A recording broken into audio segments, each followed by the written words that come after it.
TV KPM. Assalamualaikum warahmatullahi wabarakatuh. Syukran jazilan li jami'il musyahidin ala kullu tullab wal muallimin. Al-yawm nahnu sanata'allam usuluddin wa aidan sanata'allam madatul ukhra. Okey, hari ini kita nak belajar tentang usuluddin. Tapi sebelum tu kawan-kawan sekalian, jom sama-sama kita patuhi SOP yang telah digariskan oleh pihak kerajaan, iaitu kita sanitize tangan kita kekalkan penjarakan, kita cakap biar jauh-jauh agar kita dapat memutuskan rantaian COVID-19. Alright, korang semua mesti nak tahu kan hari ini dengan siapa kita nak belajar. Topik kita pada hari ini, topik usuluddin.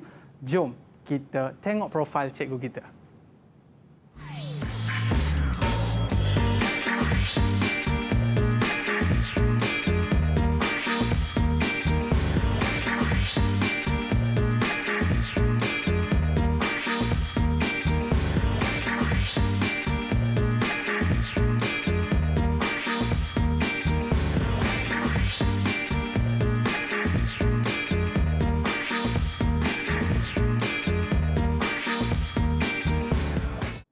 Marhaba, kaifa haluka Ustaz? Alhamdulillah. Ustaz Rasul, kaifa hal? Alhamdulillah tamam. Ustaz min ayul madrasah?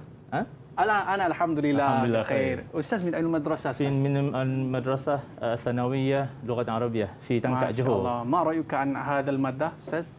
هذا المادة الحمد لله هو سهل جدا إذا كان فهما ودقيقا لهذه المادة إن شاء الله الطلاب كلها A+ A+, amin ya rabbal alamin. Korang tengok ustaz bagi tahu subjek ini kalau kita buat betul-betul kita akan dapat A+. Dan kita nak tengok juga pandangan kawan-kawan kita di luar sana, apa kata mereka tentang subjek usuluddin. Kita lihat. Didik TV KPM. Assalamualaikum, saya Razin dari Sambil Study. Bagi saya, subjek usuluddin merupakan subjek yang unik kerana ia memerlukan hafalan yang tinggi. Oleh itu, para pelajar perlulah mencari masa yang sesuai untuk menghafal subjek ini.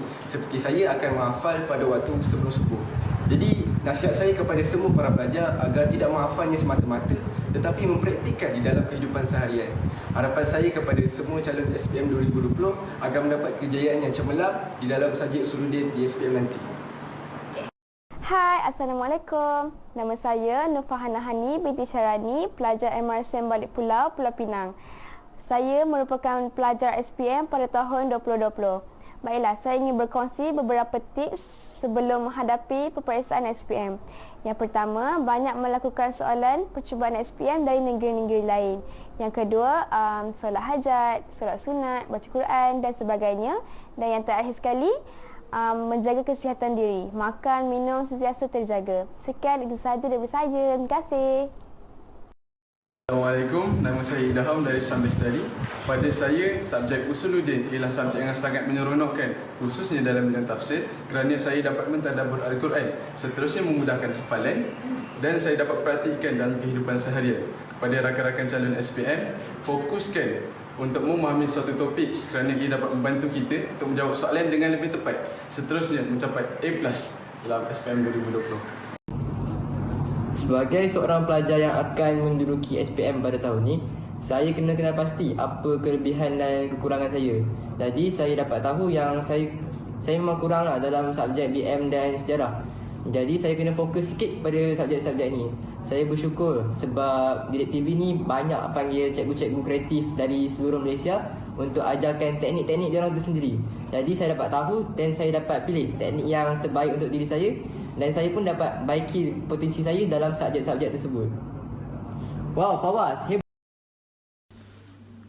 Assalamualaikum warahmatullahi wabarakatuh. Saya Aminul Idham bin Maksah, pelajar Sekolah Menengah Agama Lughatil Arabiah Tangkap, calon SPM 2020.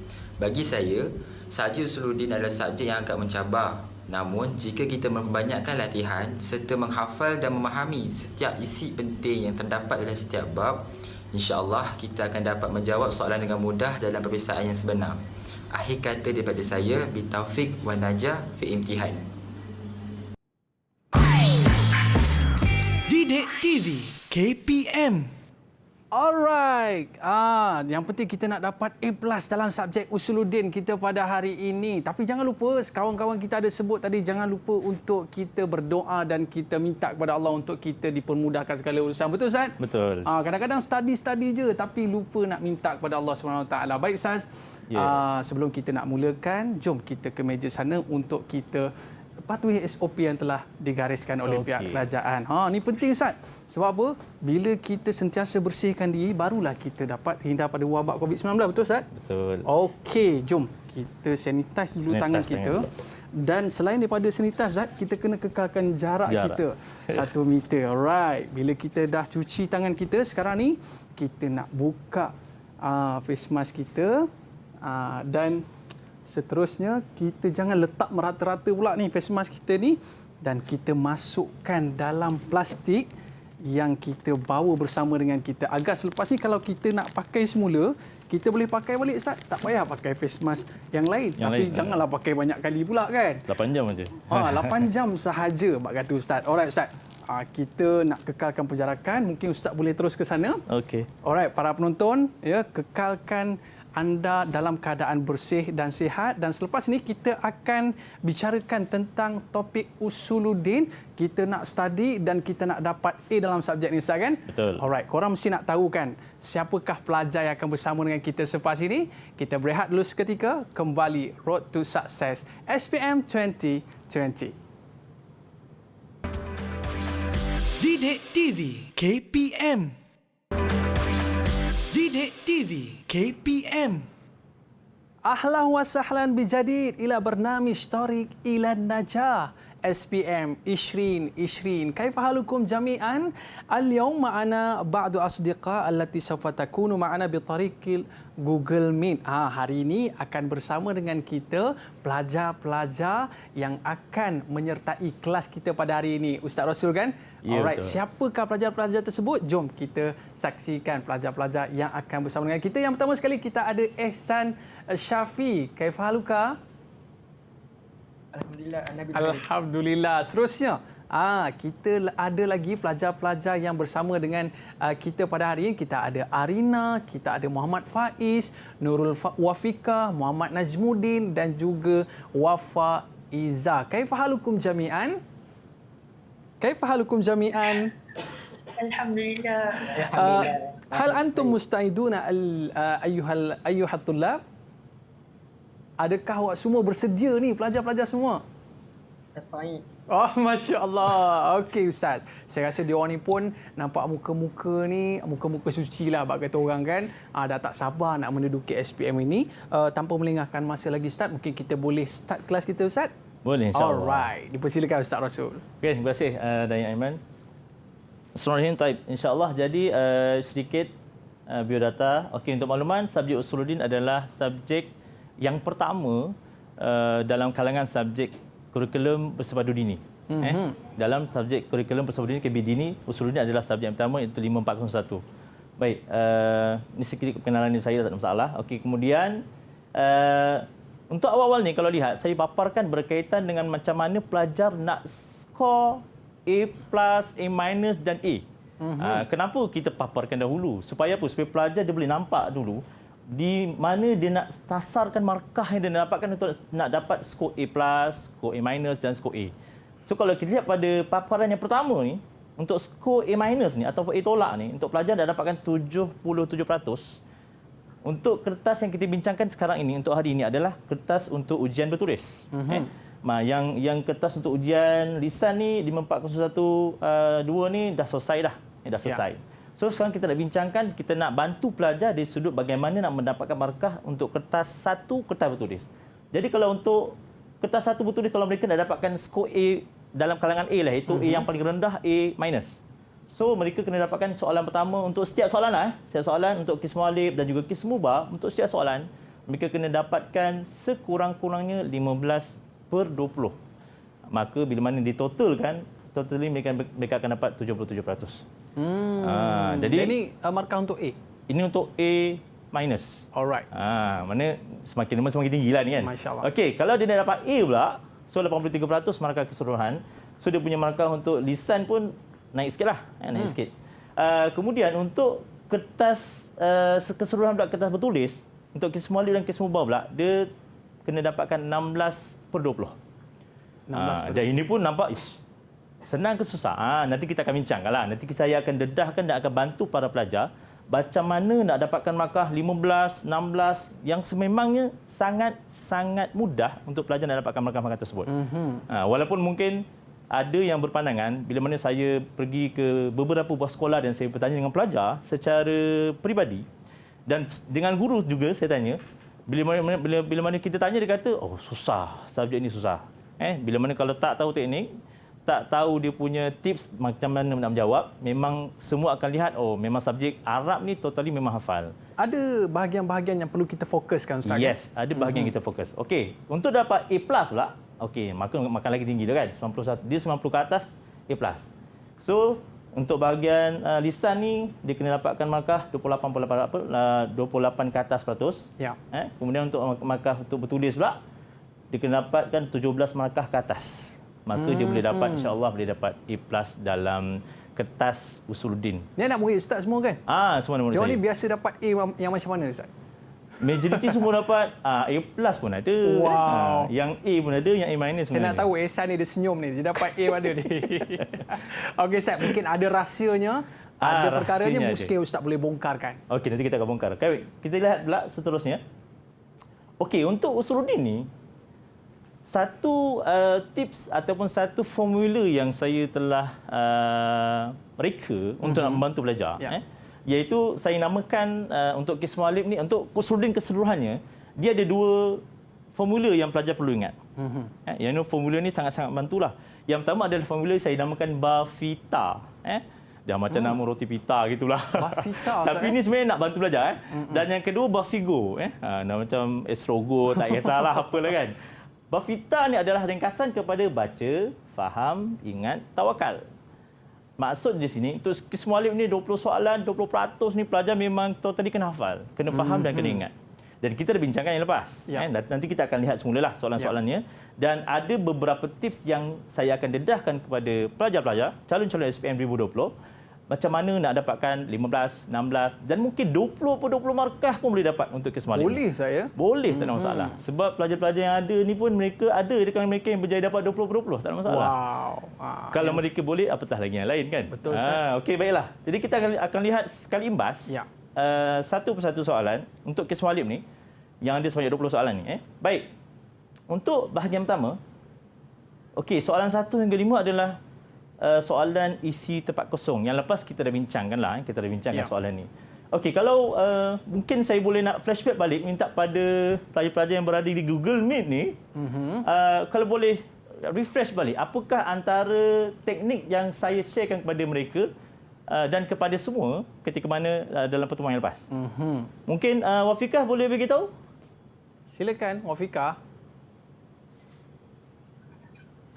Saya cakap kena potong jawapan yang dah ditulis dalam tu.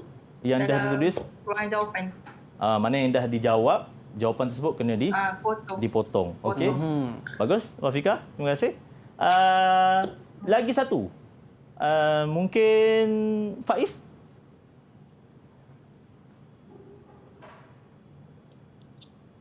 Dekat ayat akan ada clue, dan di situ clue tu kita boleh tahu jawapan dia. Okey, bagus. Terima kasih Faiz.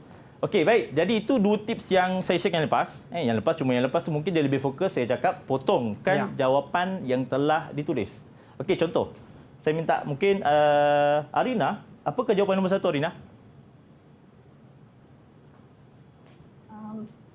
Al-Malaika Israel huwa malikum wakilu biqabdil arwah. Jawapannya Israel. So Israel, Jadi dipotongkan Israel dan tuliskan Israel di sini, Rael.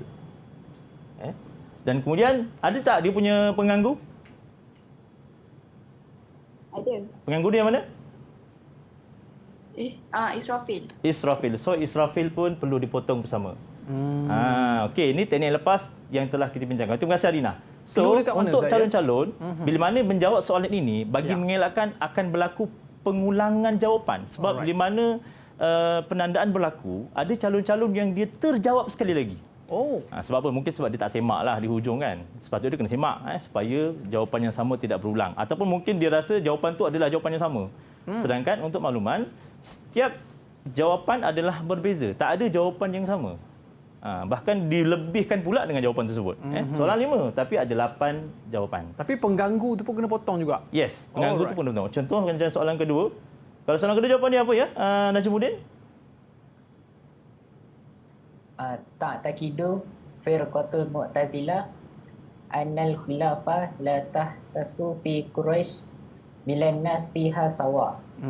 Okey, la ta'taqidu firqata al-mu'tazilah anna khilafah la tahtasu fi Quraisy bilan nas fiha sawa. Okey, jawapan dia adalah mu'tazilah. So tuliskan mu'tazilah. Tulis di sinilah contoh tapi nanti kalau dalam peperiksaan pelajar dia kena jawab dekat dalam kertas jawapan. Tapi kalau dia tulis di sini dulu tak masalah. Dan ada tak dia punya pengganggu? Najmuddin? Ada Ustaz. Yang mana? Al-Khawarij. Al-Khawarij. Okey, settle. So untuk yang bahagian soalan 1 dan 5, untuk membantu pelajar, yang pertama tadi yang teknik yang lepas yang telah kita bincangkan, potong jawapan yang telah ditulis bagi mengelakkan ada pengulangan jawapan yang sama. Kemudian untuk setiap soalan ini, untuk makluman, telah ditetapkan oleh pihak lembaga peperiksaan setakat ini, untuk setiap soalan ni, untuk 5 soalan yang terawal ini, bahkan keseluruhan soalan untuk 20 soalan kismu alif ini, soalannya bercampur aduk.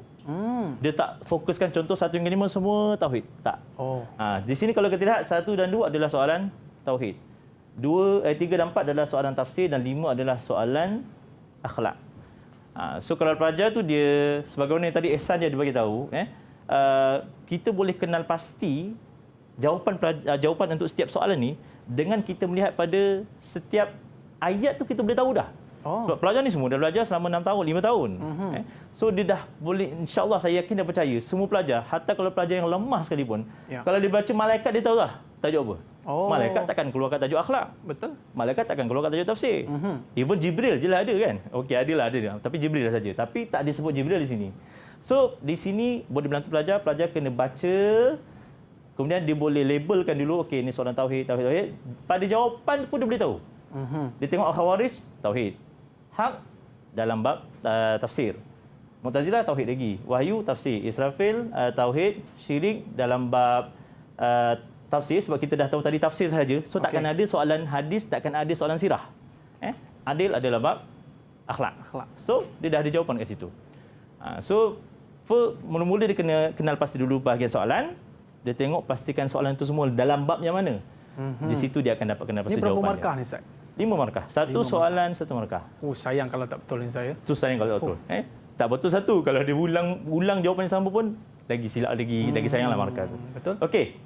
Next, 5 soalan yang berikutnya pula adalah soalan sahih wal khata'.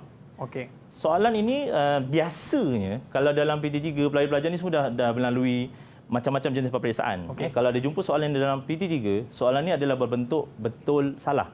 Yang lepas kita dah bincangkan, ada pelajar yang dah bagi tanda betul dengan salah, tanda right dengan tanda pangkah. So kalau pelajar tu dia bagi tandakan right dengan pangkah, memang sangat-sangat rugi. Dia hilang markah macam tu saja. Walaupun hakikatnya jawapan tu 5/5 betul. Okey, jadi untuk soalan sahih atau ni sama macam tadi juga, dia bercampur semua bidang. Tapi setakat ni dicampur adukkan cuma 3 bidang sajalah. Kita lihat macam okey, setakat ni kalau kita tengok okey Wafa, bidang apa yang awak nampak pada soalan 6 hingga 10? Buka mic tu. Wafa Izzati. Buka mic. Dah buka dah? Tak dengar. Alright, mungkin kawan kita nak tolong Wafa Izzati. Mungkin silakan. Siapa nak tolong Wafa? Faiz mungkin boleh tolong? Okey Faiz. Bismillahirrahmanirrahim. Okey, kat situ saya boleh nampak ada tauhid, 6 tauhid. Okey, betul. Yang kedua tauhid. Okey, betul. Yang lepas tu yang ke-8 adalah hadis. Okey. Ke-9 hadis. Okey. Dan yang ke-10 adalah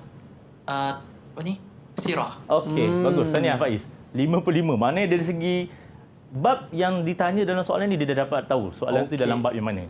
Okey, so tinggalnya di sini untuk soalan ni dia tak boleh nak isi tempat kosong. Untuk soalan ni pelajar dia kena kenal pasti yang mana betul, yang mana salah. Tu saja. Lepas pun kita dah bincangkan supaya pelajar macam manalah dia nak kenal pasti.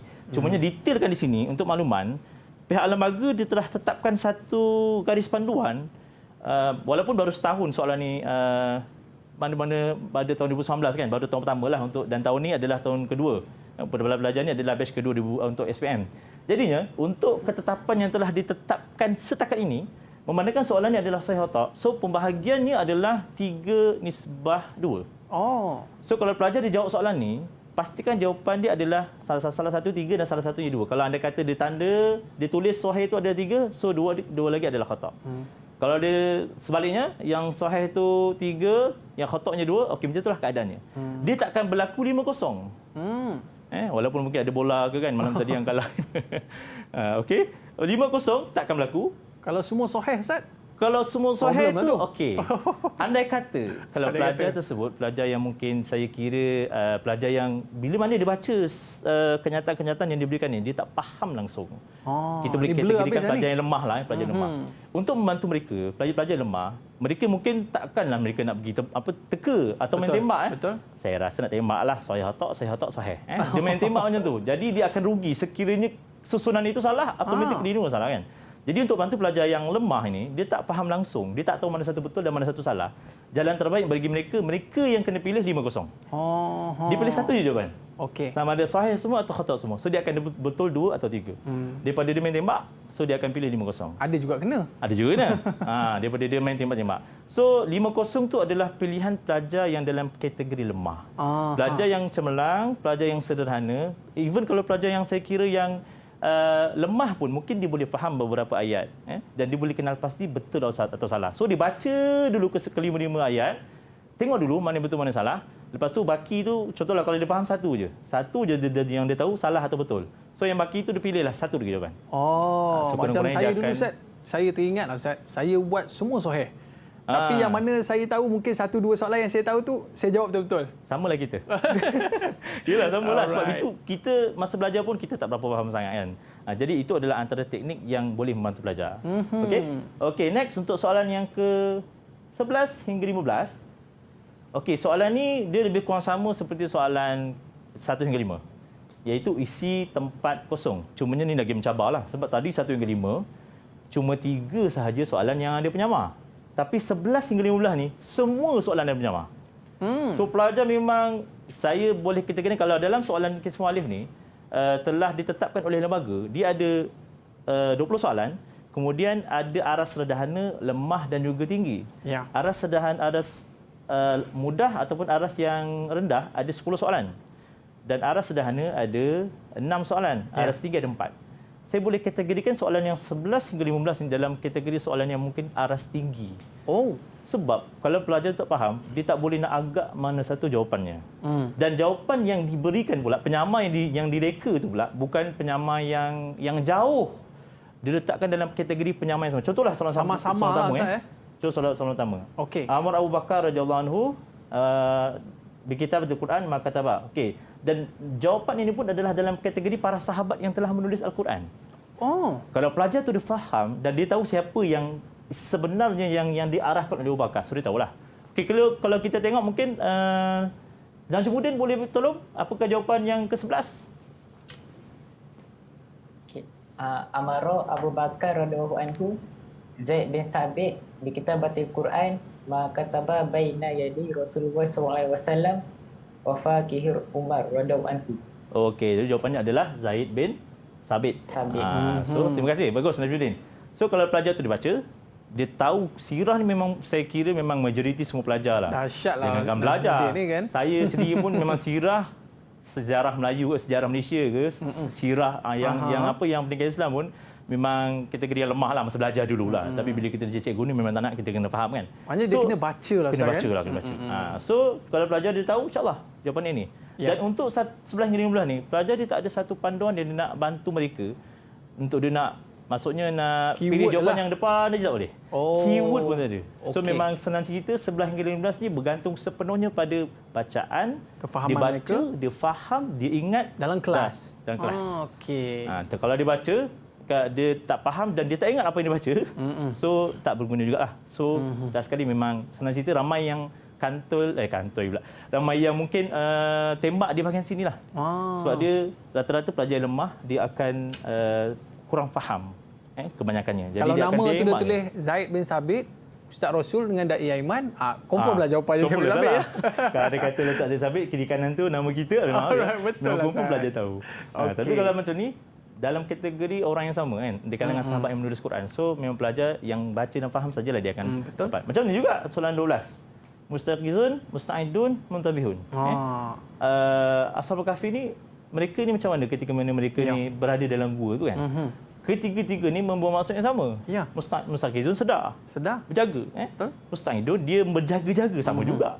Muntabihun berjaga-jaga juga Berjaga maksudnya. juga. Tapi yang paling tepat adalah jawapannya mustaqizun. Kenapa tu Ustaz ya? Ya, tapi itulah memang maksudnya senang cerita Qismu Alif ini, soalan ini dalam Qismu Alif pelajar dia tak boleh goreng. So memang perkataan tu yang tepat memang dia kena cari yang paling tepat. Dia tak boleh cari perkataan yang walaupun maksud dia betul lah, maksud dia betul, maksud dia betul. Tapi yang tepat adalah mustaqizun. Kita ambil jawapan yang paling tepat. Okey, so samalah yang 13, yang ke-14, 15, dia jawapan dia memang dilebihkan dengan dua jawapan. So pelajar yang baca betul-betul, faham dengan betul dan ingat dengan betul, insya-Allah mereka boleh jawab dengan baik untuk bahagian ni. So kalau anda kata dia gagal faham, so mungkin dia akan hilang 5 markah, 4 markah dan banyak markah di sinilah dia akan hilang. Dia kena ambil masa banyak sikit kot Ustaz, nak Yes, kena dia kena fikir ambil dan masa sebagainya banyak kan. sikit. Kalau dia sama ada mungkin kalau dia tak ambil masa banyak pun, dia selesaikan dulu semua soalan. So dia tinggalkan dulu soalan ni. So mungkin dia akan review balik soalan, dia buat soalan ni ketika mana dia dah selesai semua soalan jawab. Cantik Ustaz, yang ni cantik. So sekurang-kurangnya dia tidaklah menghadap lama sangat soalan ni. Betul. Nanti banyak masa dibuang di sini, soalan lain yang sepatutnya dia boleh jawab dengan baik, habis masa dia. Okey, next. Yang terakhir itu 16 hingga 20. Soalan 16 hingga 20.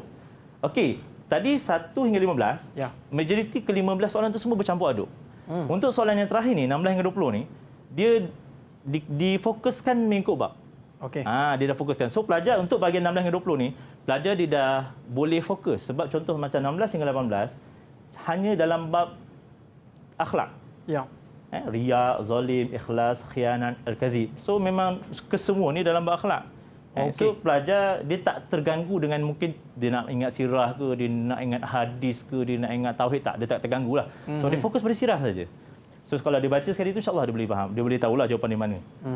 Kalau contoh R tu jawapan dia apa ya? Kalau boleh bantu. Ehsan? Bismillah. Al-ikhbaru an-syai' bihilafu ma huwa alaih. Jawapan dia kizbu. Kizbu. Maksud dia apa? Al-ikhbar an syai'i bi khilafi ma huwa alaihi. Ma maknahu? Dia memberitahu, mengabarkan sesuatu yang salah. Yang salah. Okey. Dia bagi kesimpulan ya. Menyampaikan atau memberi sesuatu yang bi khilaf ma huwa alaihi. Jawapan dia apa Ihsan? Jawapan dia? Tadi apa? Kizbu. Al-kizbu. Okey, dia ni menipu lah Ustaz ya. Yang bukan cerita sebenar. Mana dia tipu lah. Okey, betul Ihsan. Tahniah, bagus. Kalau S pula, okey, mungkin Arina. Ni tadi al-kizbu. Mukhalafatul haq binaqdil ahdi fil sirri. Jawapan dia khianat. Maksud dia apa tu? Dia hak yang dia tidak hak yang betul. Hak dia yang betul. Dia mengkhianati hak lah kan. Maksud ataupun dia bercanggah dengan hak kebenaran dengan dia binaqdil ahdi fis sirri. Dia tidak apa? Dia memungkiri janjilah. So jawapan dia apa? Khianat. Khianat. Dah sebut khianat tadi, khianat lah jawapan dia. Okey, so macam tu Okey, so ini kalau macam ni memang memandangkan dia dalam satu bab yang sama. So pelajar mungkin dia tak boleh gunakan cara yang 1 hingga 5 tadilah. Sebab semua ni memang dalam satu bab yang sama. So dia tak boleh potong yang kawan yang memang sama maksud dengan dia, tak boleh lah. So dia memang kena tahu dan jawapan dia lebih dua kat sini. Dia lebihkan dua jawapan. Okey, begitu juga dengan 19 20 pun sama juga.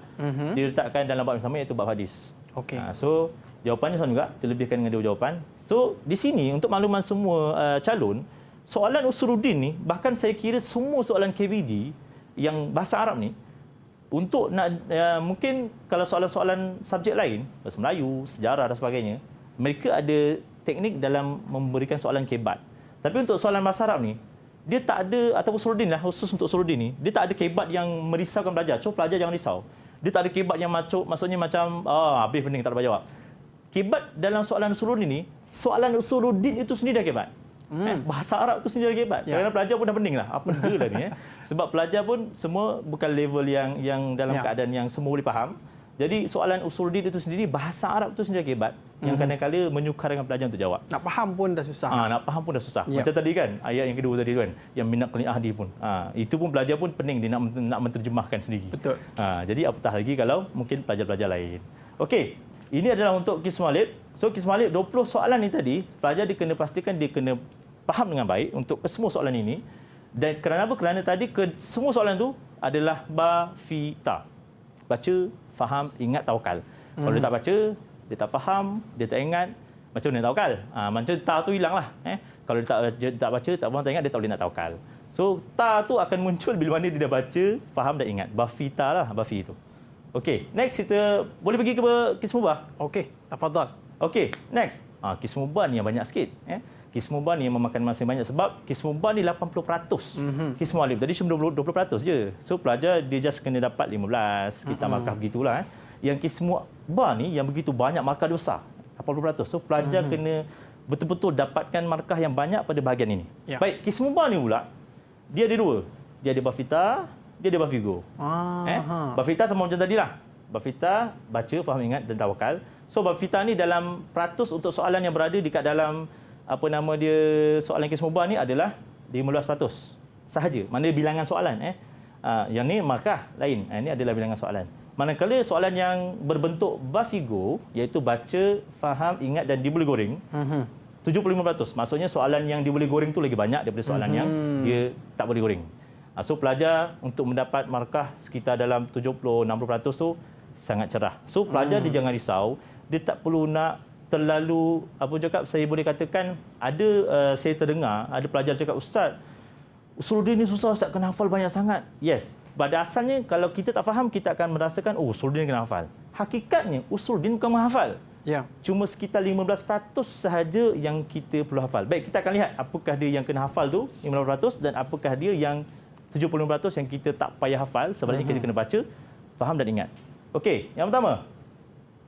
Contoh. Okey, untuk soalan yang bafita ni, dia ada cuma sekitar 3 bentuk sahaja soalan yang mana dia adalah bafita. Iaitu soalan yang berbentuk ta'rif. Okey, contoh soalan dia. Ma ta'rif as-sam'iyyat. Okey, untuk ta'rif ni sebelum kita lihat jawapan yang mungkin akan kita berikan task kepada pelajar, tugasan kepada pelajar yang berada di Google Meet tu untuk mereka jawab dan kita nak tengok apa jawapan mereka. Untuk ta'rif dia ada 3 pilihan. Nanti kita tengoklah apa 3 pilihan yang boleh membantu pelajar. Maksudnya apa? Mungkin ada pada pandangan awal-awal dia dululah. Pelajar dia pemenangan kalau dia tak dapat jawab ta'rif habis. Kosong terus markah dia. Tetapi sebenarnya ada 3 pilihan hati. Maksudnya pelajar ni boleh pilih.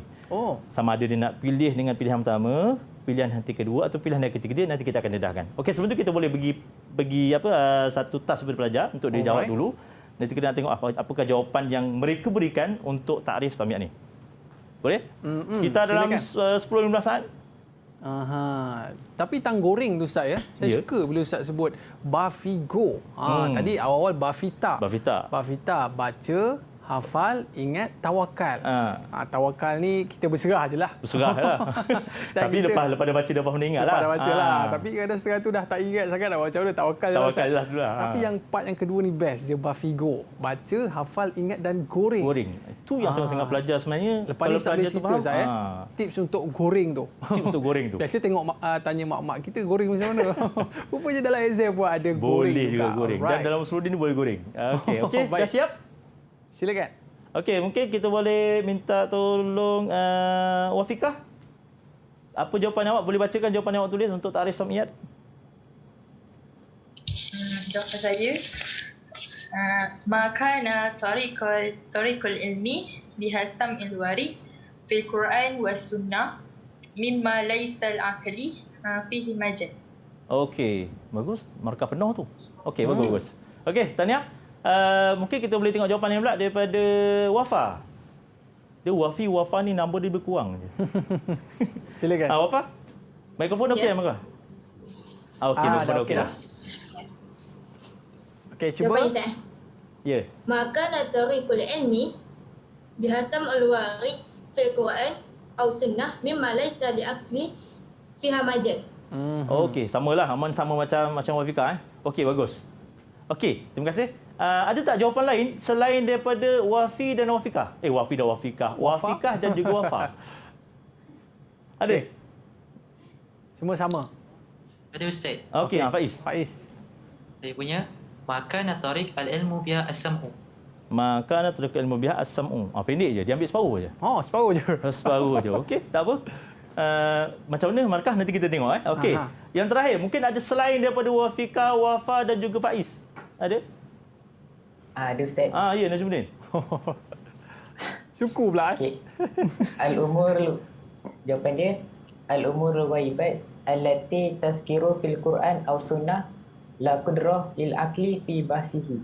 Masya-Allah. Ini lain. Okey, terima kasih Najmuddin. Okey, kalau tengok ini adalah contoh 3 jawapan yang berbeza. Ni ada dalam buku ke Ustaz? Ada dalam buku. Okey. Yang pertama dan yang kedua ada dalam buku. Yang pertama full. Okey, kita tengok Okey, ini adalah contoh jawapan. Kalau ijabah sahihah, maka natruq ilmi biha asamu al-warid fil Quran wa sunnah mimma laysa lil aqli fihi majal. Jawapan yang pertama ni ada sama dengan pada Wafikah dan juga Wafa. Okey, so kalau mereka jawab dengan jawapan yang pertama sama macam ijabah sahihah, so mereka telah memilih jawapan yang betul lah. Maksudnya pilihan hati yang pertama tu. Itu jawapan penuh. So dia dapat markah, kalau di sini markah 2, dia akan dapat markah 2 markah penuh.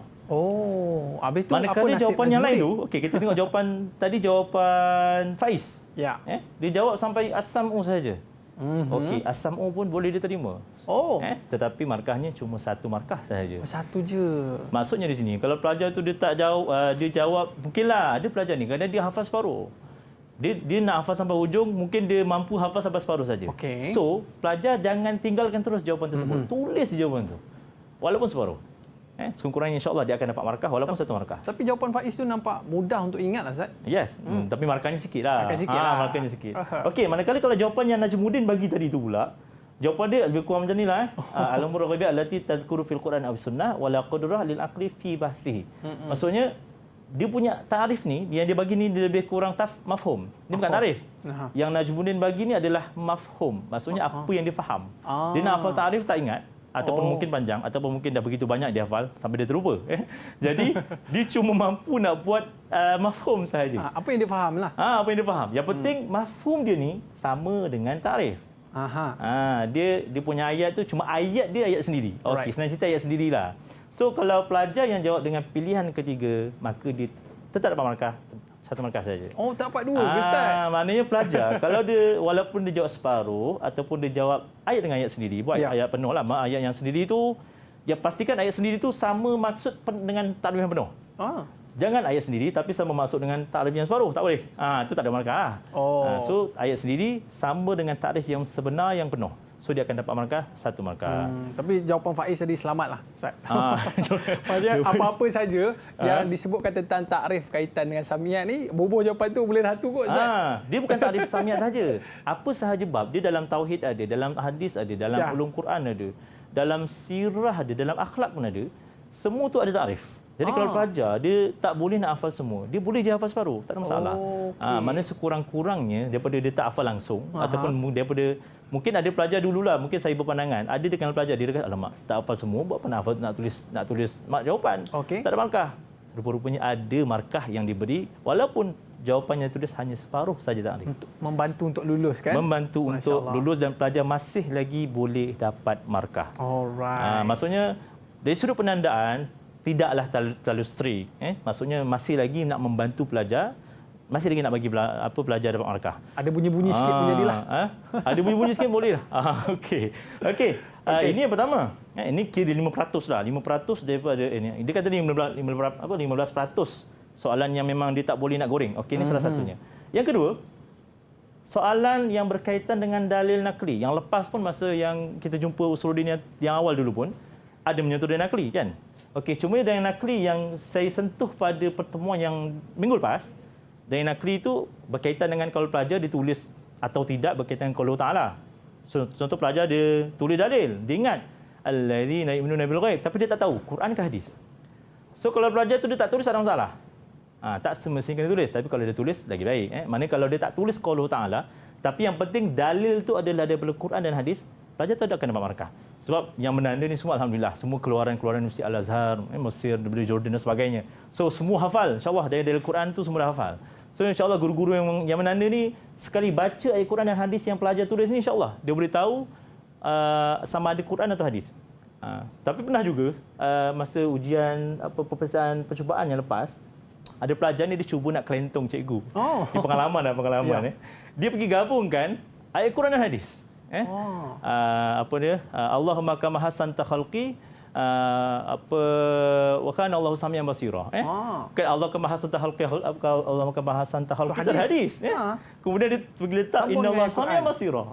Jadi guru tu siap tanya saya, ustaz ni dalil ni Quran ke hadis? Ni dalil ke ni? Nak clear ke?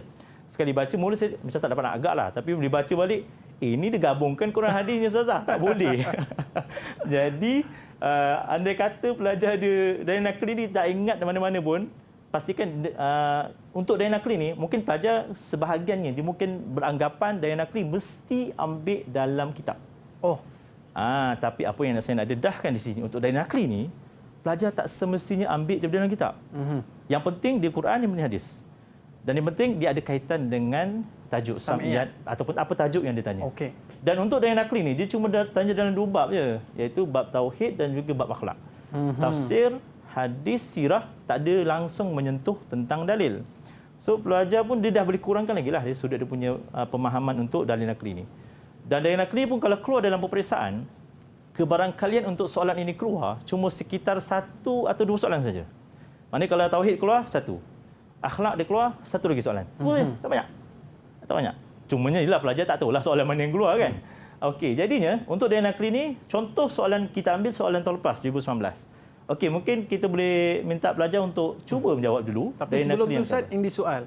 Ya. Idza kita tulis Ustaz, ba'du min ayah, sebahagian daripada ayat Quran tu boleh Ustaz? Nanti kita akan jawab. Itu cantik. pun ada tekniknya. Itu yang sebenarnya pelajar yang kebanyakan mereka tidak tahu. Okey, tapi kita boleh tengok dulu apakah pelajar punya jawapan. Okey, dah jawab semua? Semua dah jawab? Okey, mungkin siapa nak bagi nak tolong bagi jawapan untuk dalil bagi sam'iyat? Okey Ustaz, sebelum dia orang nak jawab ni Ustaz, mungkin nastarih qalilan? Okey, boleh insya-Allah. Mungkin saufa na'ud ba'da qalil Tariq ila Najah SPM 2020. Didik TV KPM seperti Skype, WhatsApp, video call dan FaceTime.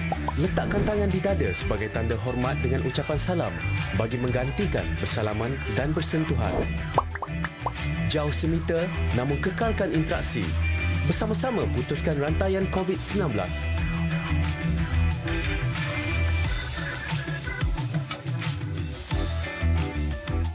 Beberapa negara di seluruh dunia seperti China, United Kingdom, Jerman, Amerika Syarikat dan Kanada sedang membangunkan vaksin untuk mencegah virus COVID-19. Vaksinasi adalah langkah pencegahan yang paling berkesan untuk mencegah penyakit berjangkit seperti COVID-19. Vaksinasi merupakan suatu bentuk rawatan yang membolehkan tubuh badan melawan jangkitan. Ia dilakukan dengan bantuan sistem imun tubuh yang terdiri daripada rangkaian sel, tisu dan organ yang bekerjasama untuk melindungi tubuh daripada kuman yang berbahaya. Apabila kuman ini masuk ke dalam badan anda, ia akan menyerang jangkitan yang membuatkan anda sakit.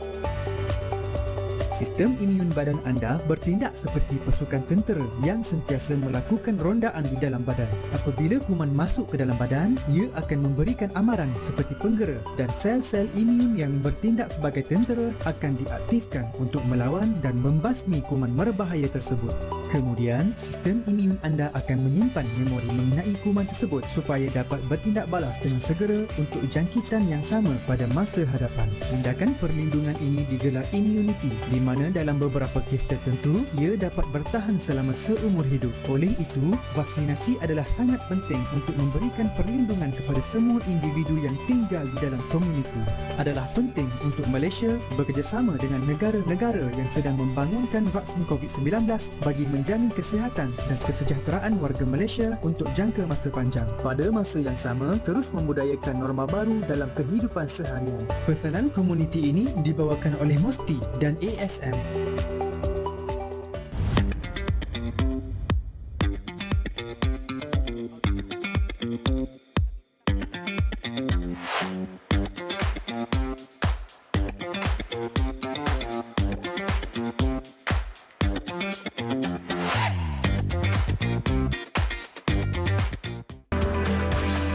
Didik TV KPM.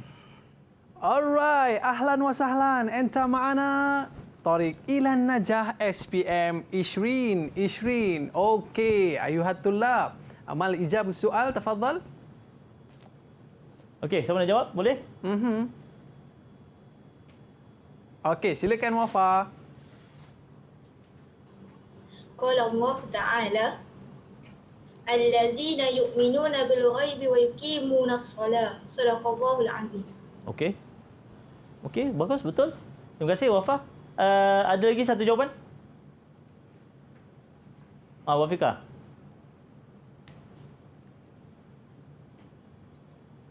Tajuk dia qala Allah Ta'ala a'udzubillah wallahu allazi la ilaha illallah wa alimul ghaib. Okey, bagus. Okey. Tahniah. Okey, jadi itu dua jawapan yang contoh jawapan yang diberikan oleh Wafa dan juga Wafikah berkaitan dengan dalil sam'iyat. Salah satu jawapan itu iaitu jawapan yang dibacakan oleh Wafa tadi. Ini adalah dalil yang ada dalam kitab. Allazina yu'minuna bil ghaib wa yuqimuna shalah. Okey, dan kalau ikutkan dalam Quran tu panjang. Dalam kitab tu sampai akhir ayat tu yuqimuna shalah wa mimma razaqnahum yunfiqun. Dan kebetulan tadi Dayang Aiman ada tanya, bolehkah kalau pelajar jawab separuh? Okey. Kalau ikutkan tidak menjadi masalah. Yang penting ada dalam satu dalil yang diberikan oleh pelajar tu, ada satu perkataan atau kita sebut dalam masalah syahid lah. Ada syahid yang menunjukkan dalil itu adalah merujuk kepada tajuk. Kalau macam alladzina yu'minuna bil ghaib, al-ghaib adalah syahid kepada ayat berkaitan dengan sam'iyat. Okey. Macam ayat lain tadi si siapa Wafikah, dia bagi kita ayat wallahu allazi la ilaha illa huwa alimul ghaib. Kalau ikut panjang lagi kan. Alimul ghaib wasyahadah warrahmanur rahim. So pelajar pun jawab sampai alimul ghaib. Buat titik-titik. Buat titik-titik ke tak buat titik kisahlah. Okey. So diterima walaupun separuh. Sebab ada syahid al-ghaib di situ. Yang tak bolehnya, andai kata pelajar tu dia pergi al-ghaib dia betul dia suka syahid saja. Macam tu itu bukan dalil. Itu Ustaz, cuma tulis syahid je tak boleh. Yang awal tu qala Allah Taala tu mesti kena adalah. Kalau Allah Ta'ala ni terus jawapan je digalakkan untuk ditulis. Okey, cantik. Tapi andai kata pelajar dia tidak menulis kalau Allah Ta'ala dan kalau Nabi SAW ini sekalipun, tidaklah menjadi tak potong markah pun. Yang penting dalil yang diberikan oleh pelajar itu adalah dalil daripada Al-Quran dan dalil daripada hadis. Bukan dalil yang direka-reka disambung-sambung ataupun dibuat sendiri. Buat rojak dua-dua. Maksudnya walaupun asalnya kalau ikutkan, ni adalah dalam kategori bafita lah. Benda ni memang pelajar kena hafal. Tapi saya yakin dan percaya ramai pelajar ni yang dah memang hafal ada beberapa ayat. Kebanyakan dalam tajuk yang ada dalam Usuluddin ni, tingkatan 4 dan tingkatan 5 yang berkaitan dengan dalil ni, kebanyakan dalil itu adalah dalil yang ada dalam surah-surah di bahagian belakang. Juzul Amma, surah-surah pilihan. Diorang ni pun hafiz Quran. Dan majoriti saya kira semua pelajar-pelajar di SABK dah hafal dah surah Muluk, surah Yasin, awal surah Baqarah dan sebagainya, ayat kursi. Dalam tu pun dah ada. Jadi dalam ayat tu pelajar dia cuma kena cari saja ayat-ayat yang mana ada merujuk pada syahid yang menunjukkan pada tajuk. Cantik. Okey? Selesai. Okey. So yang ni pun contoh mafatihul ghaib khamsun la ya'lamuhunna illallah. Ini pun pelajar dah hafal sebab hadis mafatihul ghaib adalah salah satu daripada hadis hafazan lisan. So kalau pelajar dia tak hafal alladzina yu'minuna bil ghaib sekalipun, dia boleh berikan dalil yang dia dah hafal dalam hafazan hadis. Andai kata dia lupa.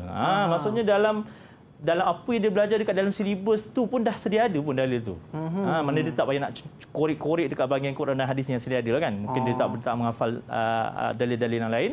Boleh dia just flashback balik apa dalil-dalil yang dia hafal dalam hadis-hadis hafazan tu sebagai contoh. Ni confirm 2 markah lah ni. Confirm 2 markah.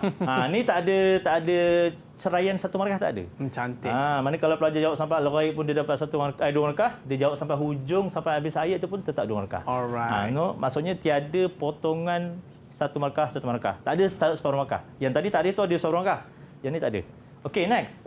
Yang terakhir untuk bahagian sirah pula. Okey, ini pun berfitar lah. Maksudnya bahagian yang pelajar wajib hafal dan dia tak boleh nak reka sendiri. Confirm lah berkaitan dengan sirah tokoh ni. Sirah tokoh sejarah kan. Pelajar tak boleh nak reka berkaitan dengan nama Syekh Muhammad Abdul. Sebenarnya dia tak boleh nak reka nama ayah dia. Betul. Sifat Syekh Muhammad Abdul pun dia tak boleh nak reka. Dan ifnain min a'malihi, dua di antara pekerjaan yang dilakukan oleh Syekh Muhammad Abdul pun dia tak boleh nak reka. Tetapi mungkin dari segi nama pelajar tak boleh nak buat lah. Memang nama dia adalah sebagaimana yang kita ada dalam buku teks. Okay, nama dia adalah Muhammad bin Abdul bin Hasan Khairullah. Cumanya untuk nama ni, sebelum tu, untuk bahagian sirah ni dan tokoh ni, untuk makluman semua calon, tokoh ni adalah satu soalan yang wajib keluar di bahagian bahagian sirah. Wajib keluar. Okey, untuk sirah ni dia ada 2 soalan. 2 saja. Dia ada 4 soalan. Soalan pertama adalah tauhid. Fully tauhid. Soalan kedua adalah tafsir dan dia berkongsi dengan ulum Quran. Soalan ketiga adalah hadis dan dia berkongsi dengan ulum hadis. Manakala soalan yang keempat adalah soalan yang sepatutnya kalau kita belajar 5 bab kan. Sepatutnya kena 5 soalan. Tapi dia buat 4 je soalan. So di mana kedudukan soalan sirah dan akhlak? Jadi soalan sirah dan akhlak berada di soalan keempat tu dia gabung. Semua tadi tafsir, hadis, tauhid, semua 4 soalan. Tapi untuk sirah dan akhlak, 2 sirah, 2 akhlak. Mana soalan sikit je. Markah dia pun sikitlah, 10 markah untuk sirah dan 10 markah untuk akhlak. Jadinya untuk akhlak ni dia ada 2 soalan besar, alif dan ba. Soalan alif tu soalan biasa, soalan mungkin berkaitan dengan Nash'ah Daulah Osmaniyah ke Nash'ah Daulah Abbasiyah dan sebagainya. Soalan kedua tu adalah soalan yang wajib ditanya berkaitan dengan tokoh. Wajib. So pelajar tak nak dia kena hafal lah tokoh ni. Dia kena tahu profil lah Ustaz. Yes, dia kena tahu biodata tokoh. So dia tak boleh nak reka-reka lah tokoh tu. So macam nama ni, pelajar wajib untuk nak hafal nama ni sampai pada datuk dia. Macam ni Muhammad bin Abdul bin Hasan Khairullah. 1 markah. Kalau pelajar jawab Muhammad bin Abdul sahaja, walaupun pada hakikatnya betul lah tu. Sebab dia jawab juga sebab Abdul. Ketetapan telah diberikan tak boleh. Maknanya pelajar tak dapat markah. Setengah markah pun tak dapat. Setengah markah tak ada. Sebab dalam istilah peperiksaan tiada separuh daripada 1 markah. Okey. Yang ada separuh markah cuma markah 2, 3, 4. Kalau 2 jadi 1, kalau 3 mungkin jadi 1 dan kalau 4 markah jadi 2 markah. Markah yang 1 dia takkan jadi setengah. Itu kena ingatlah dari segi pemarkahan tersebut. So pelajar kena jawab sampai datuk. Kecuali mungkin kalau tak silap saya ada 1 atau 2 tokoh memang nama dia memang bin kepada ayah sahaja. Memang tak ada datuk. Okey, kalau itu memang tak payahlah reka nama datuk dia kan. Memang nama dia sampai dia sahaja. Okey, yang kedua tadi sifat. Okey, ini adalah sifat yang ada dalam kitab lah. Alim, syuja', hazim, dahak, zuhud. Okey, kalau dahak ni dia bijaksana, hazim ni dia semangat itulah, lebih kurang samalah. Macam syuja' juga. Okey, manakala ifnain min amalihi, kalau ikut dalam kitab ni adalah jawapan yang dalam kitab dalam skema. Muallim fi darin ulum, dia adalah guru di sekolah ataupun di sekolah di daerah Darul Ulum ni lah. Kemudian dia Syekh Azhar, pernah jadi Syekh Azhar. Kemudian dia juga adalah hakim di mahkamah dan dia juga adalah mufti di Mesir. Ini memang banyaklah dia punya kerja kan. So ini adalah jawapan yang skema dalam kitab pelajar yang pelajar kena jawab. Okey, untuk yang nama ni tak boleh nak ubah, tapi untuk yang sifat dengan 2 pekerjaan ni pelajar boleh untuk nak ubah sedikit.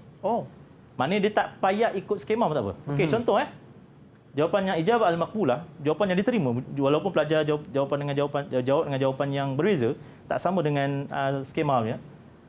Contoh sifat dia hakim. Hakim ni tak ada. Tapi hakim ni dia mufradat lil dahak. Dia sama maksud dengan dahak, bijaksana. So kalau belajar dia dahak ni kalimah ni mungkin ada beberapa kalimah yang memang kita pun kadang-kadang tak pernah jumpa kan dahak ni. Biasa kita jumpa hakimun kan. Hakim adalah bijaksana. Kuatun kuat. So dia serti dengan syuja'. Qawiyun sama dengan syuja'. Qaharun sama juga dengan syuja' dengan hazim. So ada kalimah-kalimah yang pelajar tu dia boleh je, andai kata kalau dia faham apa makna kalimah tu dalam bahasa Melayu dia boleh je bagi kalimah yang mufradat. untuk kalimah tersebut. Maknanya paling tidak kalau ikut logik pun Ustaz, dia ni tokoh mestilah ada sifat ni Ustaz. Yes, mesti ada. Cumanya tak boleh, tak boleh. Contohlah, pelajar dia tak ingat spesifik sifat tersebut, tapi dia bagi tulis sifatul mahmudah. Memang tidak diterima. Sebab sifat mahmudah tu terlalu umum. Jadi memang tak diterima lah. So jawapan mesti fokus memang spesifik lah. Adil ke, alim ke dan sebagainya. Hanya cluenya ni jawapan yang Ustaz bagi ni, mana-mana tokoh pun saya rasa boleh bubuh kot ya. Mana-mana. Dia bukan tak semua tokoh sama. Oh, tak semua tokoh sama. Tak semua tokoh sama. Cumanya kalau untuk ulama, alim ni ada pada setiap ulama. Okey. Untuk khalifah, syuja', adil ada pada khalifah. Itu yang saya dapat kenal pasti untuk di standardiskan untuk khalifah macam mana, yang pemimpin ataupun ulama macam mana. Cantik. Dan mungkin lagi memudahkan pelajar sekiranya dia tak boleh nak hafal keseluruhan spesifik setiap tokoh dan spesifik setiap ulama. Saya boleh standardiskan ada 8 sifat yang ada pada semua ulama dan pada semua tokoh khalifah. Maknanya dia, andai katalah dia nak jawab spesifik, dia tak ingat, dia tulis je ke 8 sifat tersebut. Alim, alim, kemudian adil, wara', adil, kemudian hubbul alim, hubbul ulama, karim, antaranya zuhud, syuja'. Itu adalah antara 8 sifat yang ada pada majoriti khalifah dan majoriti ulama. Tapi pekerjaan susah Ustaz. Pekerjaan ni tak semua. Pekerjaan ni cuma ada pada Syekh Muhammad Abdul saja. Cuma untuk sifat ni boleh bantu sebab sifat ni dia satu markah saja. So kalau pelajar dia tak dapat jawab langsung, susah. Walaupun dia minta satu, tapi pelajar boleh senaraikan lebih daripada satu, tak ada masalah. Sebab dia punya jawapan pun pendek-pendek. So guru tu nak menanda tidak menjadi masalah. Tapi kalau jawapan yang panjang, dia bagi jawapan yang terlalu banyak, itu yang mungkin menyusahkan guru yang menanda tersebut. Okey, macam pekerjaan pun, terlupa. Dia satu. Pekerjaan, kalau pelajar tu dia tak ingat detail. Pekerjaan di Darul Ulum kan nama tempat tu. Syekh Al-Azhar, Syekh di Universiti Al-Azhar, hakim di mahkamah sebagainya. So pelajar tu ingat muallim je ataupun muallim fil madrasah, dia terima. Boleh. Syekh fil jamiah. Dia terima sebab dia tahu jamiah Al-Azhar tu jamiah kan, universiti. Hakim, dia tulis hakim, dia tahu yang dia tahu hakim tu memang di mahkamah kan. Dia tulis je hakim. Okey, dia terima.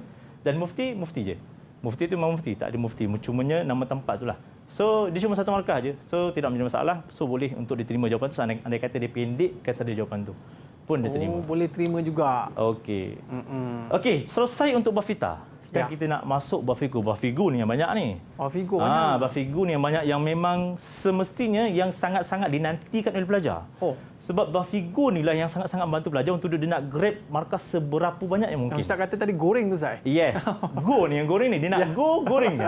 Supaya dia boleh goreng sebanyak-banyaknya. Okey. Contoh pada soalan ni, yang pertamanya, yang dikatakan boleh goreng, pelajar dari sudut penulisan jawapan, dia tidak wajib untuk mengikut tata bahasa Arab. Yang penting bahasa Arab. Poin dia, yang penting bahasa Arab. Dia tak jawab dalam bahasa, maksudnya contohlah kalau satu jawapan pelajar tu dia bagi jawab, ada di situ kalimah muzakkar, di situ muannas bercampur, kemudian kadang-kadang masuk jamak muannas salim, kat hujung pula tiba-tiba jamak muzakkar salim kan. So dari sudut tata bahasa Arab, untuk makluman semua calon, Usuluddin tidak menekankan dari sudut jawapan mesti ikut tata bahasa. Yang penting poin itu ada. Yang penting jawapan tu yang difahami oleh pemeriksa adalah jawapan dalam bahasa Arab dan memang difahami, memang kena ataupun mesti ikut pada arahan soalan lah. Janganlah arahan soalan tu lain, jawapannya walaupun dalam bahasa Arab tapi lain, memang tak dapat markah lah. Okey. Contoh soalan ni, limadza ahfallahu taala waqtul qiyamus saah. Okey. Jawapannya sebenar kalau ikut dalam kitab, likai yakulu daiman ala hadrin fayakunu ana li ta'ah wa azjaru anil maksiyah. Ini jawapan skema lah. Memang dalam kitab macam sebiji. So kalau pelajar jawab macam ni, dapatlah. Supaya sentiasa berhati-hati, supaya sentiasa melakukan ketaatan dan berjaga-jaga daripada melakukan kemaksiat. Itu jawapan yang skema. So kalau jawapan yang tak skema, so pelajar dibuat ayat sendiri. Contoh macam jawapan di bawah, ijabah makulah. La'annas taubatan nasuha. Ba'idatun anil maksiyah. Ikhlas fil ibadah, kathirul amal as-salih, kathirus saum. Ini semua kalau kita lihat jawapan ni dia fokus terus pada ibadah. General lah Ustaz. General. So general ini pun diterima sebab jawapan ni adalah jawapan umum. So kalau pelajar terfikir secara logik, kenapa Allah Taala menyembunyikan hari kiamat daripada manusia? So dia pun boleh fikir secara general, kenapa Allah Taala sembunyikan hari kiamat? So tak ada masalah, pelajar boleh untuk membuat ayat sendiri. Sebagaimana tidak kena dengan 3 benda tadi tu.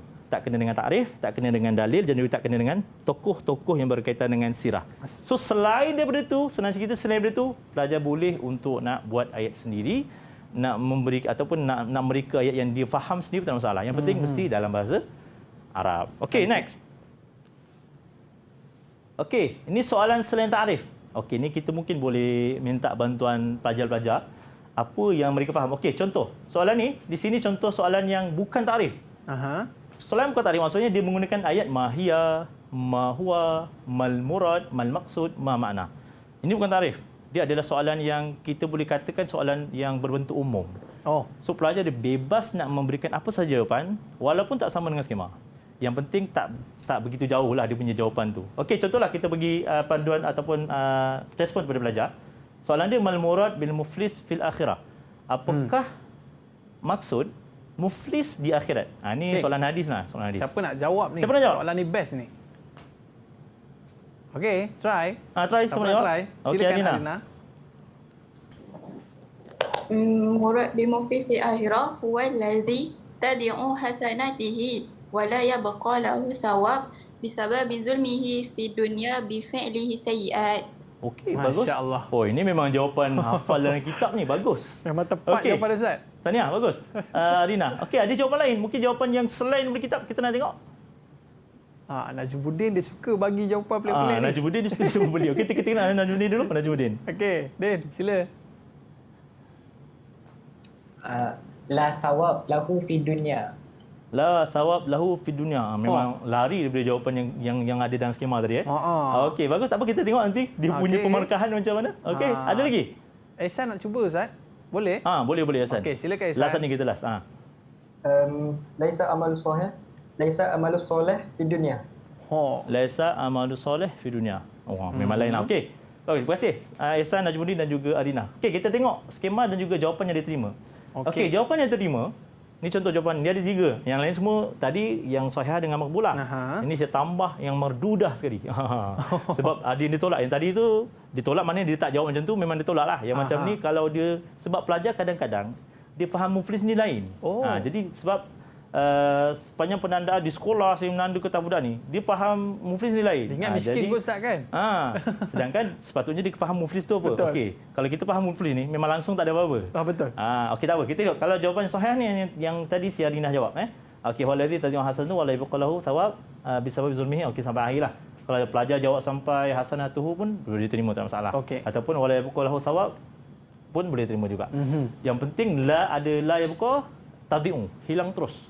Ataupun kalau macam jawapan yang Ehsan dan juga Najmuddin bagi tadi, laisal amal soleh, tak ada amal soleh langsung. La thawab, tak ada pahala langsung. Adamul hasanat, tak ada langsung. Mana tak ada langsung. So jawapan itu juga diterima. Yang tak diterima yang ni. Anda kata pelajar tu jawab qalilul amal, sedikit amal. Itu bukan muflis. Kalau itu bukan dinamakan muflis. Kalau ada sedikit tu bukan muflis namanya. Muflis ni langsung tak ada. Qalilul thawab samalah. Mana sedikit pahala. Masih lagi bukan muflis. La kathir sama juga. Tak banyak pahalanya. Samalah tu. Maknanya dia seertilah. So kalau pelajar dijawab anda kata muflis, dia soalan muflis ada 2. Muflis fi dunia dengan muflis fil akhirat. So kalau anda kata soalan itu ada menyentuh tentang muflis, so calon-calon jangan jawab qalil, la kathir ataupun ba'du sahaja, tak boleh. Dia jawab separuh ke, jawab sedikit ke ataupun masih ada. So jawapan itu adalah dalam kategori yang ditolak dan langsung tiada markah diberikan. So kalau pelajar jawab yang pertama dan kedua ni, dia dapat 2 markah.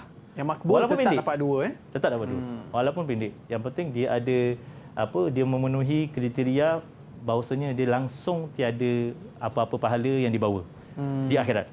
Okey. Seterusnya, soalan yang berbentuk pengetahuan dan fahaman. Ini soalannya banyak ni. Dekat semua tajuk ada. Tauhid ada. Tauhid kalau kita lihat dalam tajuk di bahagian tingkatan 4 ada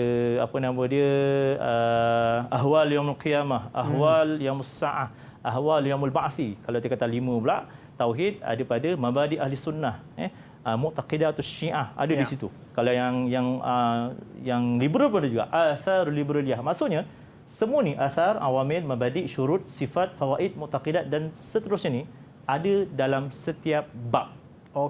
Dan poinnya sangat banyak. Contoh kalau kita pergi pada soalan ni. sebutkan dua kesan pemikiran liberal. Soal ini untuk makluman, untuk Usuluddin 3 kata 5 ni, dia keluarkan satu tajuk atau topik yang saya kira bertepatan dengan keadaan semasa. Yang muasirah lah kan. Sebab liberal ni keadaan semasa. Betul. Dia bukan keluarkan tajuk yang mungkin biasa kita baca buku ataupun mungkin buku-buku zaman-zaman silam kan, yang tajuk-tajuk yang lepas kan, berkaitan dengan apa nama dia, hari kiamat, beriman kepada Rasul dan sebagainya. So yang 3 kata 5 ni dia keluar tajuk yang berkaitan dengan isu semasa, liberal dia katanya. So memang tajuk ni agak berat pada saya. Dahsyat ni Ustaz. Yes, tapi alhamdulillah kalau pelajar tu faham dengan baik, so dia boleh jawab. Cumanya kita lihat contoh di sini yang kita nak tekankan, yang pelajar ni dia boleh buat ayat sendiri, maknanya dia tak payah nak hafal kesan liberal yang begitu. Pada saya memang berat tajuk ni. Tapi kalau dia faham tentang liberal ni, so kesan tu dia boleh fikir. Dan dia punya signifikan untuk apa, kesan tu sama je sebenarnya. Jawapan yang mudah. Jawapan yang mudah.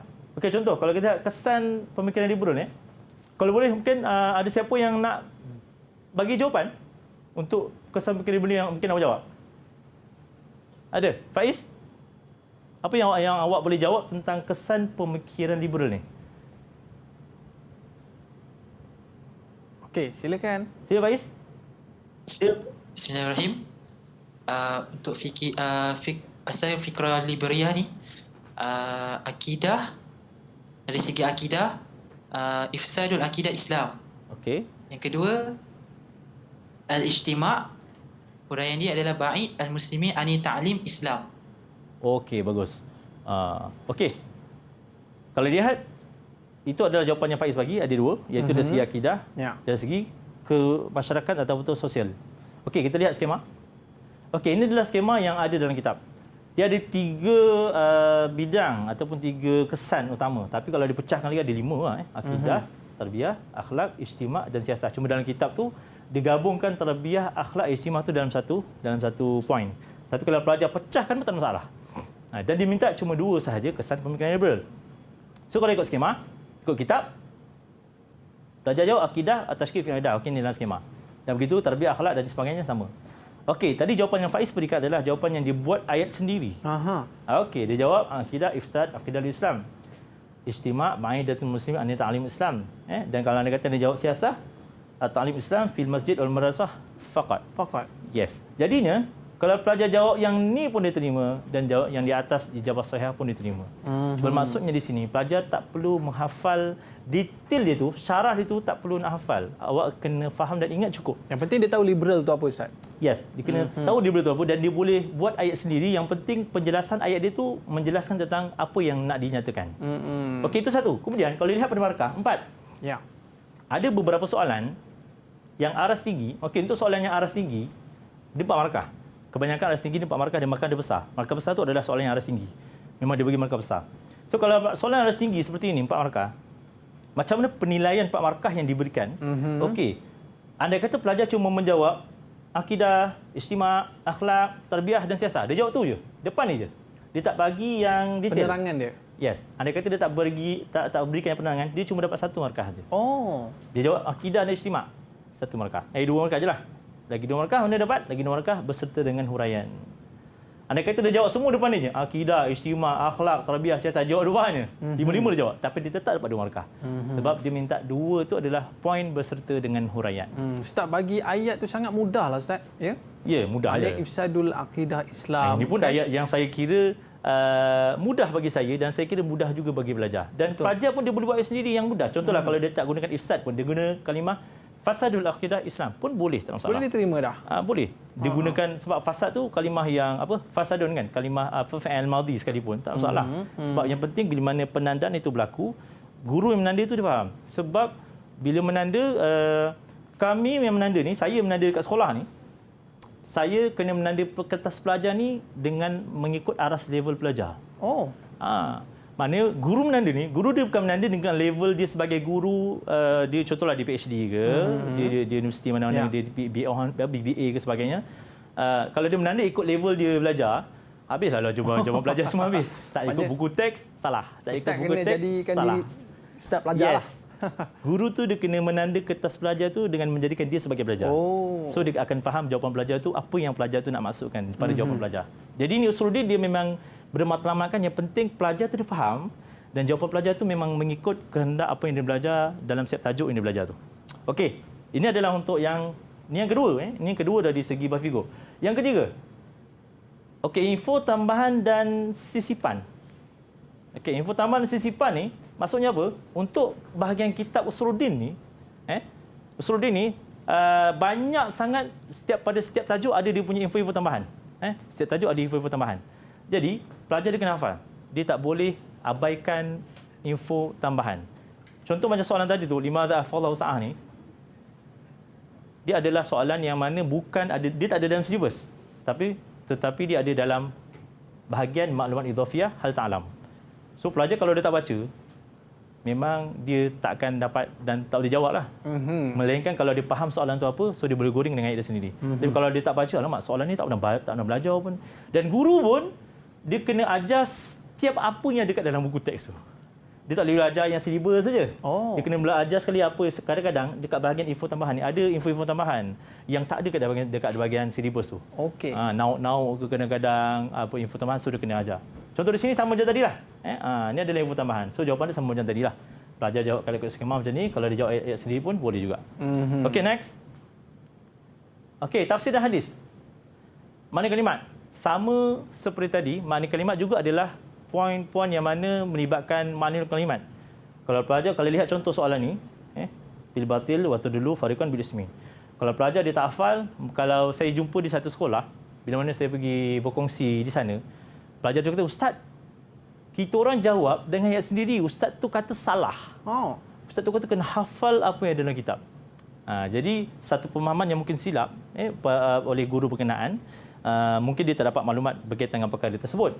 Jadinya, untuk maklumat pelajar dan calon-calon, untuk makna kalimat ni tak semestinya awak kena berikan jawapan itu apa yang ada dalam kitab. Even tak ada dalam kitab pun boleh. Contoh saya bagikan jawapan yang mudah. Ini adalah jawapan yang ijabah makbulah. Okey, ini adalah ijabah sahihah. So kalau pelajar tu dia jawab, ini adalah yang kalimah yang memang ada dalam kitab. So kalau dia bi khilafil haq, dia jawab bidunil haq atau bi ghairil haq atau bil haram. Boleh. Sebab maksud dia sama, iaitu bil batil. Wa tadfa'u, memberikan, membayar. So dia jawab ataupun menyerahkan. Wa tasallimu wa turaddidu. Sama juga maksud dia. Dia terima. Qita'ah ni maksudnya kalau ikut dalam kitab dalam Al-Quran tadi dia bermaksud qita'ah ni bahagian, cebisan. Sebahagian. So kalau belajar tu dia tak jawab qita'ah, dia jawab juz'an, ba'dan, nisfan atau nisfahu. Boleh, tak ada masalah. Dan juga bila Nabi sama juga. So banyak sangat kalimah-kalimah yang sebenarnya pelajar ni dia ada vocabulary tersebut. Tetapi bila mana kalau dia terlalu terikat dengan apa yang ada dalam kitab, jadi dia mungkin terkongkong, alamak tak hafal tak boleh. Sedangkan makna kalimat ni untuk hadis dan juga untuk tafsir pukul rata lah ada 180 kalimah. Takkan pelajar nak hafal 180 kalimah makna kalimat? Kesian pelajar tersebut. Memang tak mampu. Pelajar saya pun saya suruh hafal terpinga-pinga dia, termasuk kalimah lain, termasuk kalimah hadis dan sebagainya. Jadi memang pelajar tak perlu nak hafal, tetapi dia cukup dia tahu makna, dia faham makna dan dia boleh ingat makna dia apa, dia boleh berikan kalimah tu dengan kalimah yang lain yang serti. Sebab dia belajar dekat dalam lughah Arabiah pun, dia belajar kalimah mufradat. So dia boleh gunakan pendekatan lughah Arabiah muasarah itu sebagai yang digunakan dalam Usuluddin. Boleh pakai balik lah. Boleh pakai, tak ada masalah. Okey. Seterusnya, masih lagi dalam tafsir dan hadis, iaitu soalan berkaitan syarah dan juga pengajaran. Syarah ayat dan juga pengajaran ayat. Okey, contoh kalau berlaku sama ada soalan tu ada sekaligus, dalam contoh macam soalan ni, ada soalan syarah, ada soalan pengajaran. Dua-dua sekali ada. Saya ingatkan kepada pelajar, ada kata berlaku soalan yang sebegini, pelajar sebenarnya awak boleh untuk jawab dengan jawapan yang sama. Contoh, kalau di sini tengok dia punya penjelasan yang saya bagikan, yajuzu an yastamil al-ijabah al-syarah kal istifadah al-ayat. Boleh untuk nak menggunakan jawapan syarah sebagai jawapan istifadah. Salin balik. Contoh macam jawapan ni. La ya'lamul insan fi arham nisa min dhukur aw inas. Dia guna balik untuk pengajaran. La ya'lamul insan fi arham nisa min dhukur aw inas. So dia tak payah pening-pening nak buat ayat baru, dia tak payah pening-pening nak mereka ayat baru atau nak menghafal kalimah yang lain. Sebab syarah dan juga pengajaran benda yang sama. Itu pun dah ada markah Ustaz kan? Pun dah ada markah. Cumanya mungkin beberapa pendekatan yang terdahulu yang mungkin pelajar dia jawab. Biasanya lah yang syarah ni mesti ada hadhil ayat yashrahu an, hadzal hadis yashrahu an. Itu mungkin kebiasaan kalau digalakkan lagi bagus mungkin diletaklah kalimah tu. Kalau tak letak tak apa. Begitu juga dengan pengajaran. Pengajaran kalau yang sebaiknya diletak contoh yang bagi alaina, yajibu alaina, al-hassu alaina, itu memang kalimah-kalimah yang biasa digunakan dekat dalam soalan, dekat dalam jawapan berkaitan dengan pengajaran. So kalau anda kata letak pun sebenarnya tidak menjadi masalah. Asalkan pengajaran dan juga syarah yang diberikan oleh pelajar tu mesti ada kena mengena dengan hadis, matan hadis dan juga ada kena mengena dengan ayat Quran yang diberikan.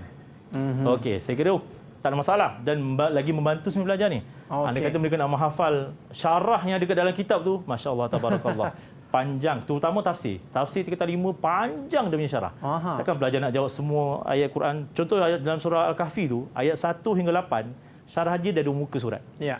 Takkan pelajar nak jawab semua kedua, nak menghafal semua kedua muka surat kan. Jadi sangat membebankan pelajar. Sedangkan tapi mereka jawapannya boleh. ada dalam tu Ustaz kan? Yes, ada. Semua ada dalam tu. Okey. Dah selesai. Jadi untuk tafsir tadi ni, tafsir dan hadis, sebagai tambahan lagi kepada pelajar, untuk nak berkaitan dengan pengajaran juga syarah ni, mungkin kalau kita lihat pada ayat Quran, contoh pada ayat Quran tadi, contoh pada hadis ni, dia suruh buat syarah dan dia suruh buat pengajaran di sini. Jawapan tadi tu jawapan yang saya berikan berdasarkan kitab. Contohlah kalau bantuan kepada pelajar yang lemah, macam mana cara mereka untuk nak buat pengajaran atau syarah? Poinnya mudah. Dalam satu ayat Quran ataupun hadis, pelajar kena cari apakah perkataan yang dia faham. Satu ayat cukup ataupun satu perkataan cukup. Contoh dia faham berkaitan dengan mafatihul ghaib khamsun. Kunci perkara gaib itu ada 5. Ya. Dia faham tu je. Yang lain sebenarnya tak faham. Contoh dia faham tu. Okey, jadinya dia buatlah ayat tentang tu saja. So dia buat pengajaran syarahnya, inna mafatihul ghaib lillahi ta'ala huwa khamsun. Salin balik yang tu. Salin dan ditambah hanya sikit. Depan tu dah naik. Settle. Bubuh inna. Inna mafatihul ghaib lillahi ta'ala huwa khamsun kama fil hadis. Kama fil hadis. Itulah juga ayat dia boleh gunakan untuk syarah dan itu juga ayat anda kata boleh gunakan untuk pengajaran. Tapi macam ni, syarah ni dia fokus. Okey, kalau macam ni syarah ni dia fokus pada ayat taghidul arham. So dia kena fokuskan pada taghidul arham jelah. Ni taghidul arham. So pelajar dia kena jawab syarah ni fokus untuk makluman, untuk syarah dan juga tafsir ni, hadis dan juga tafsir.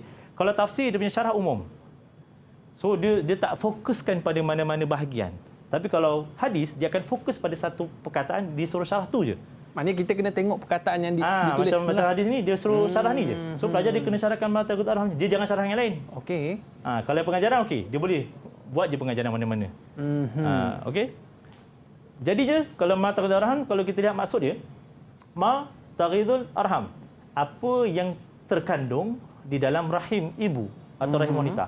Dan taghidhu ni kalau lihat dekat dalam makna kalimat, dia merujuk kepada tahmilu, hamil. Tanqusu ataupun apa nama dia kalau OQ pelajar manusia yang lahir dalam keadaan cacat, kekurangan. Ataupun lagi satu dia dua itulah yang mudah faham tu. Takmilu dengan tahmilu dengan tanqusu. So kalau pelajar tu dia gabungkan yang makna kalimat ni, arham ni pula yahtawi fi arhamun nisa. So kalau anda kata digabungkan ma tahmilu au tanqusu fi arhamun nisa, dia gabungkan semua tu untuk sebagai syarah ni, tapi dia kena tambah sikit. Sebab dia di sini dia disuruh syarahkan apa yang terkandung dalam rahim tu. So pelajar kena tambah fi arhamun nisa min zukur wa inas. Maknanya kita mesti tambahkan sama ada lelaki atau perempuan, sebab kita tak tahu. Kita nak nyatakan kat sini, kita tak tahu pun apa yang terkandung dekat dalam rahim ibu, iaitu sama ada lelaki perempuan, sama ada cacat ataupun sempurna.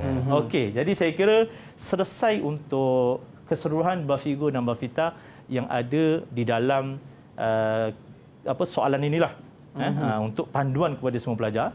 Jadi saya kira semua pelajar dah boleh faham, dan saya kira juga dan saya yakin dia percaya dengan semua teknik yang saya bagi dalam Bafigo ni terutamanya, insya-Allah sangat-sangat membantu pelajar untuk mereka nak target A tu tak ada masalah. Setakat A minus tu insya-Allah boleh. Masya-Allah. Apatah lagi nak A plus ataupun A tu sendiri 90%, 91 dan juga 80% tu insya-Allah. Tapi kalau tengok muka ni Ustaz, muka-muka A plus ni. Ni semua baik, memang Ustaz. alhamdulillah. Sebelum kita akhir ni Ustaz, ada nasihat untuk dia orang ni tak? Nampak budak-budak baik dapat cadakal sikit pun ada ni. Silakan Ustaz. Okey, jadi untuk akhirnya pesanan saya kepada calon-calon dan kepada anak-anak murid saya yang mungkin berada di Google Meet dan semua calon-calon SPM untuk subjek usuluddin ni, jadi apa yang telah saya share dan juga kongsikan kepada antum sekalian dalam perkongsian pada hari ini, gunakanlah dengan sebaiknya dan hafallah dengan jangan hafal semata-mata. Jangan hafal. Kalau hafal buta ni kadang-kadang, contohlah kalau pelajar tu hafal buta, tiba soalan tu keluar lain, dia dah blank. Jadi dia kena baca, kemudian baru dah boleh hafal. Kalau dia tak baca dan dia tak faham dan dia terus hafal, so apa yang dia hafal tu nanti akan jadi sia-sia. Silap dia akan letakkan apa yang dia hafal tu di tempat yang salah. Sebab dia cuma hafal tanpa dia melihat ataupun tanpa dia meneliti terlebih dahulu bahagian mana atau bab mana atau tajuk mana yang dia hafal tadi tu. So sebelum nak baca, sebelum nak hafal, pastikan baca dulu, fahami dahulu, kemudian barulah boleh hafal atau ingat, dan insya-Allah barulah boleh tawakal dan barulah boleh goreng. Insya-Allah. Saya suka bila Ustaz sebut tawakal tu, yang penting sekali bila kita dah berusaha, akhirnya kita bertawakal, kita berdoa kepada Allah SWT agar Allah mudahkan urusan penandaan periksa tu. Lembutkan hati Ustaz ni sebab Ustaz yang tanda nanti. Alright, korang semua bukan saya tanda tu. Ramai yang menanda. Ramai yang menanda. Saya pun tak tahu siapa yang menanda. Jadi insya-Allah. Itu sebab tu kita memang biasa lepas habis periksa masih belum merdeka kan. Memang biasa diingatkan oleh guru-guru, selagi belum keluar keputusan peperiksaan, selagi tu banyakkan berdoa, banyakkan solat hajat supaya dilembutkan hati pemeriksa. Dan saya yakin diorang ni Ustaz, pagi-pagi bangun subuh diorang bertahajud lah untuk menguatkan semangat mereka. So terima kasih Muhammad Faiz, Nazmuddin, Waqiah, Wafa, Arina, Ehsan, korang semua mesti dapat mumtaz. Waqiah lagi. Dan korang kena ingat nanti one day korang pula akan gantikan tempat Ustaz. Boleh tak? Boleh ya? Alright, semangat untuk SPM. Dan insya-Allah kita berhenti setakat ini. So bye-bye. Insya-Allah ada rezeki kita jumpa lagi. Cuba bye-bye sikit. Mak Ayah nak tengok kat rumah ni. Okey, terima kasih. Sekian saja daripada saya. Road to Success SPM Ishrin. Bye-bye. Didik TV KPM. Bismillahirrahmanirrahim. Assalamualaikum warahmatullahi wabarakatuh. Saya Hazmani bin Abdul Halim, ayah kepada Aisyah Humaira, pelajar Sekolah Agama Menengah Bistari Subang Jaya. Saya mendoakan dan mengharapkan Aisyah dan rakan-rakan dapat menjawab SPM khususnya subjek usuluddin dengan tenang dan mendapat keputusan yang cemerlang.